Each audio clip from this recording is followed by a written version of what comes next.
afternoon, or good evening, my beautiful hot messes. My name is Mistress Lavender, and today I'm reading Rich AF by Vivian 2.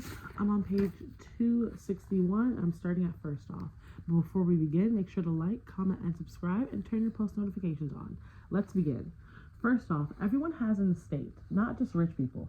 An estate just means all the stuff you're leaving on earth when you bite it. This means the money in your bank accounts, the assets in your retirement or investment accounts, any property you own, and not just houses, but cars and things in your house too. Second, even though we think of wills as documents that leave all my stuff to my kids, you can and should have a will even if you don't have kids. If you were to suddenly and tragically die in a state, meaning with no will, your surviving family will have to go through probate court and probably pay a lawyer for help to chase down all of your assets and figure out where they should properly and legally go. What's the deal with living wills? Living wills are also called advance directives, and basically a document that spells out exactly what medical procedures you do or do not want to perform in the event that you're in a serious accident that leaves you unable to advocate for yourself. I also highly recommend getting one of these, even if you're young and healthy. You could still be hit by a bus tomorrow. Sorry, Regina George. And you probably don't want your family stressing over what your name would want when it comes to things like risky surgeries and feeding tubes. Next page, I'm on 262, financial planner. If you Googled something like person who can help me with my money, you would get an avalanche of so-called money professionals in your results. And sorry, not sorry, but not all of them are legit. People who call themselves like financial coaches, budgeting consultants, money mindset experts, or whatever are basically just making up titles. Sure, they might have a slick website, a chill vibe, and maybe even some high quality social media infographics, but that does not make them a legally qualified professional who can help you one-on-one with your situation. There's a huge difference between posting helpful finance videos online versus digging through your individual financials to create a plan. So I'm begging you, before you slap down a fee for a consultation, look up if your fave has any actual credentials. Or alternatively, start your research by looking only at qualified, bona fide pros. For the vast majority of people, a certified financial planner is a solid go-to. In order to become a CFP, a person has to go through accreditation exam, complete a required amount of education and hands-on experience, and comply with a strict set of ethical rules and codes of conduct. I don't think I need to explain why all these are green flags, but basically, yeah, you want someone who knows what they're doing and isn't going to scam you. That said, I want to state again that you don't automatically need to hire a CFP once you hit 6 figures in annual income or $250,000 in net worth or any benchmark at all. If you feel good about how you're spending, saving, and investing, and everything feels on track to your goals, you don't necessarily need extra advice. But like CPAs and estate attorneys, CFPs can be hugely helpful as a source of any and all random questions, vibe checks, and basically asking, am I good?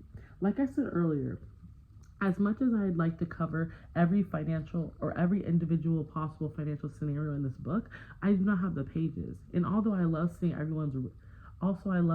everyone's rich BFF, no matter how fast I post on social media, I cannot realistically explain everything to everyone. But most importantly, a CFP is a fiduciary? I don't know what that word is. I'm going to fold it so I remember what word that is. Which means they must always act in the best interest of their clients. While some financial planners might push certain investment products hard because they earn more of a commission, a fiduciary, what is that word? Like a CFP will advise you to do only things that benefit you the most. And that is obviously what you want.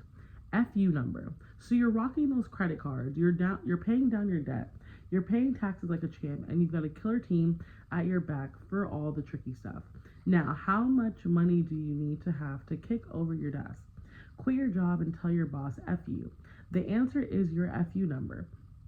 Also, not literally suggesting you do that. It's the amount you need to. Essentially, never worry about working for money again. It's the ultimate achievement for financial domination, and it's more attainable than you think. The FU number is my personal Your Rich BFF spin on what it often called the FIRE number. FIRE stands for Financial Independence, Retire Early, and personally, not a fan of the term. In principle, I am all for people living happily ever after, entirely off the passive income of their investments. In practice, though, FIRE people are a little intense. They love to evangelize, I don't know that word. And look, if you love FIRE, then great, no shade, but I have a few issues with that movement. Page 264. First of all, there's a lot of shame in FIRE related discussions. A lot of bigger names in the FIRE community have these extreme lifestyles.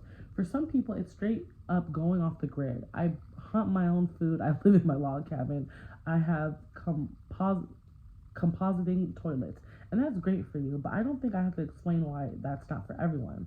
Except those hardcore FIRE personalities who live in Airstream trailers and don't buy shoes are only too happy to point out that their way is the best way to FIRE. Meanwhile, I'm like, do you ever want to go to a grocery store? Because you have to have shoes. IDGI. For whatever reason, FIRE purists like to shame others for their choices, especially any waste of money. And as you know, your girl loves her some non-negotiables.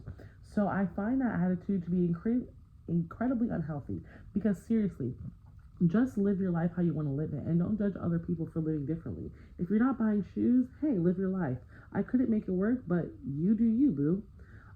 The other thing that is that FIRE is often kind of a misnomer. Like the whole premise of financial independence, retire early, is that you get to a savings number that's large enough you can live off the investment returns anyway. You can literally never work again. But for a lot of FIRE people, what ends up happening is that they hit that FIRE number and then they become a FIRE guru. They set up a blog and a course and teach people how to hit their FIRE numbers. But this directly contradicts what FIRE is supposed to be about. Speaking literally, FIRE means you retired early, right? You are no longer working.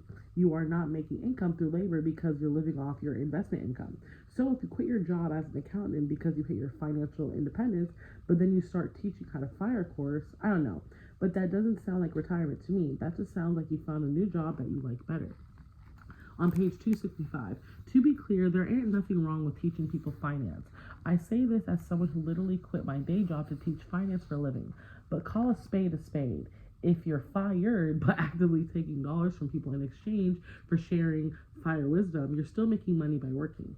You're making money differently,